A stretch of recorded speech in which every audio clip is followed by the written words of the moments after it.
अगले एपिसोड में दिखाया जाता है बिस्तर पे पकड़ लिया और औरत को हॉस्पिटल में पहुंचा दिया। बाबा कहते हैं कि सब कुछ सही हो जाएगा, बस थोड़ा सा खर्चा होगा। उसके कामनी के बाबा कहते हैं कि जो भी खर्चा होगा मैं देने के लिए तैयार हूँ बाबा, लेकिन इसका कुछ हल निकालिए। बाबा कहते हैं हाँ ठीक है, तो मंगाओ एक मूर्ति और फिर एक स्टैचू मंगाया जाता है। अब वो बाबा उस मूर्ति को घर के बाहर लगाते हैं और उस पर अपनी तंत्र मंत्र विद्या करते हैं। और जैसे ही बाबा मंत्र पढ़ रहे होते हैं तो एकदम से तेज आंधी आती है और सभी लोग हैरानी से देखने लगते हैं। और तभी वो लड़का मोहल्ले में आए लड़के को ये भी बताता है कि कामनी को कंट्रोल करने के लिए प्रोफेसर ने पूजा शुरू की, पर कामनी का भूत शांत का रहने वाला था। हर तरफ से आंधी तूफान चलने लगा और अचानक से लोगों को थप्पड़ पड़ने लगे और खड़े खड़े लोग मुंह उठाकर गिरने लगे। प्रोफेसर ने अपनी पूजा जारी रखी और अंत में फिर कामनी के भूत को मूर्ति में कैद कर दिया। और फिर जैसे ही कामनी उस मूर्ति में कैद हो जाती है तो आंधी तूफान भी रुक जाता है और सभी लोग बड़ी हैरानी से खड़े होकर के देखने लगते हैं। और वो बाबा कहते हैं कि अब उस कामनी की आत्मा इस मूर्ति में समा चुकी है,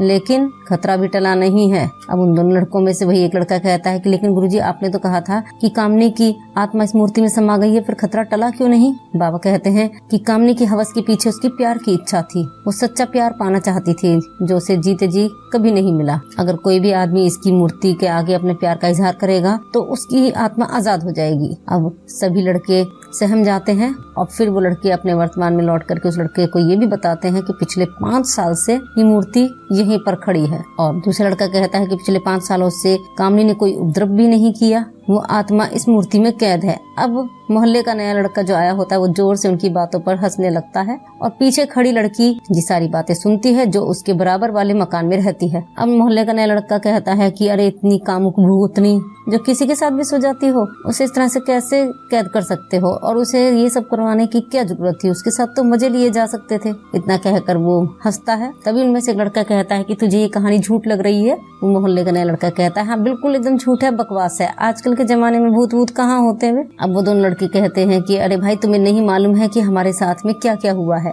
अब वो मोहल्ले का नया लड़का कहता है कि तो अच्छा तुम अब मुझे इन बातों से डराने की कोशिश कर रहे हो, लेकिन मैं बिल्कुल नहीं डर रहा, उल्टा मुझे तो हंसी आ रही है, प्यार का इजहार। इतना कह के हंसता है। और वो दोनों लड़कों में से एक लड़का कहता है कि अरे हमारी बात मानो, ये हंसने की बात नहीं है। और अब वो मोहल्ले का नया लड़का एकदम से पलटकर उस मूर्ति से कहता है मेरी जान, तुम जैसे कामुक स्त्री का इंतजार मेरे से जिंदगी भर रहेगा जो मेरी अंदर की हवस को शांत कर सके। काश तुम जिंदा होती तो हम दोनों एक हो जाते। तभी उनमें से दोनों में से एक लड़का कहता है कि भाई तूने ये क्या किया और इस मूर्ति से अपना प्यार का इजहार क्यों किया? दूसरा कहता है ये तो विनाश हो जाएगा भाई। तभी वो मोहल्ले का लड़का कहता है देखो अभी कुछ हुआ, ये सब दिमाग का वहम है, अंधविश्वास बाहर निकालो, जिंदगी जीनी है तो मस्त से जियो रे। और पीछे खड़ी लड़की चुप चुप कर जो सुन रही होती है वो अपने मन ही मन कहती है कि बच्चू देखती हूँ तुझे। और वो मोहल्ले का नया लड़का उनको अपनी बोतल देते हुए कहता है कि ये पकड़ो, इसे लगता है हमें बहुत चढ़ गई है। इतना कह करके वो तो अपने घर के अंदर चला जाता है और वो दोनों आपस में बात करते रहते हैं दोस्त की अरे भाई ये तो बहुत बड़ी गड़बड़ करती है इसने। और दूसरा कहता है कांड हो गया चल। अब वो लड़के दोनों भी वहाँ से चले जाते हैं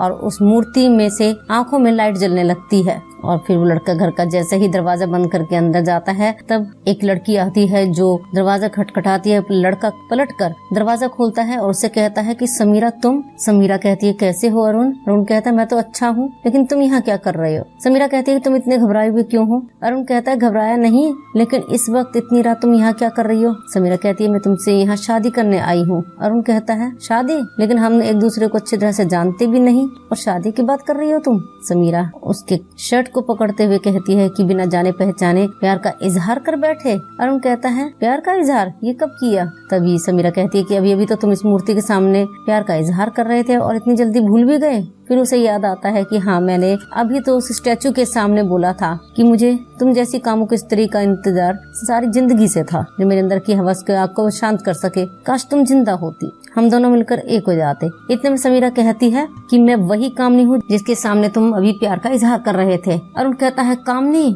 मुझे माफ कर दो, मैं तो तुमसे वैसे ही कह रहा था, मुझे माफ कर दो। इतना कह करके वो दरवाजा बंद करता है और वहाँ से भूत भूत कह करके दरवाजे की कुंडी लगाकर चला जाता है। और समीरा भी हंसते हुए वहाँ से चली जाती है। अगला दिन दिखाया जाता है जब सुबह सुबह समीरा और उसकी 2 सहेलियाँ बात करते हुए आती हैं, और क्योंकि समीरा अपनी सहेलियों को वो सारी रात की बात बताती हुई आती है, और वो उसमें से एक लड़की कहती है कि तुमने तो उसे डरा दिया समीरा, अगर तुमने उसे मारा होता ना एक चपाटा तो वो तुम्हें बहन जी बोलने लगता। लेकिन अब उन तीनों लड़कियों की बात को अरुण दरवाजे के कोने से सुन रहा होता है। समीरा कहती है तुम्हें पता है कि वो कल क्या हरकतें कर रहा था? उस मूर्ति के सामने जाकर प्यार का इजहार कर रहा था। फिर मैंने भी सोचा क्यों ना आज थोड़ी सी मस्ती कर ली जाए। उसका चेहरा न देखने लायक था, उसकी पूरी फटी पड़ी थी। अब तीनों सहेलियां आपस में हंसती हैं और फिर उनमें से एक कहती है कि अभी मार्केट भी जाना है शॉपिंग के लिए। अब तीनों लड़कियां वहाँ से चली जाती है। उन तीनों की बात को अरुण सुनता है और कहता है कि अच्छा तो ये बात थी, अब मैं बताता हूँ। और फिर रात का सीन दिखाया जाता है जहाँ अरुण अपने बेडरूम में आकर के खुश होकर के कुछ एक्सरसाइज करता है और अपनी पॉकेट में से कुछ सामान निकाल करके अपने तकिए के नीचे रखता है और कहता है कि आज तो मैं साली की कह कर लूंगा। और फिर अगले ही पल अरुण के घर का दरवाजा खटखटाया जाता है और अरुण कहता है लगता है आ गई, और वो गेट खोलने के लिए जाता है। और जैसे ही अरुण गेट खोलता है सामने समीरा खड़ी होती है और वो झटका दे करके उससे कहती है कि हाँ मैं। और फिर अरुण के घर के अंदर चली जाती है और फिर समीरा कहती है कि क्या तुम सच में मुझसे प्यार करते हो? अरुण कहता है हाँ मैं तो तुमसे दिल से प्यार करता हूँ, मैं तुम्हारे पास ही आने वाला था, मुझे तुम्हारा ऑफर मंजूर है, मैं तुम्हारी भूख मिटाने के लिए तैयार हूँ, मैंने तो सारी तैयारियां भी कर ली हैं। इतना कह करके जैसे ही समीरा के अंदर कामनी की आत्मा होती है वो घर के अंदर प्रवेश करती है और उससे कहती है कि आओ फिर। और उसके पीछे पीछे अरुण भी चलने लगता है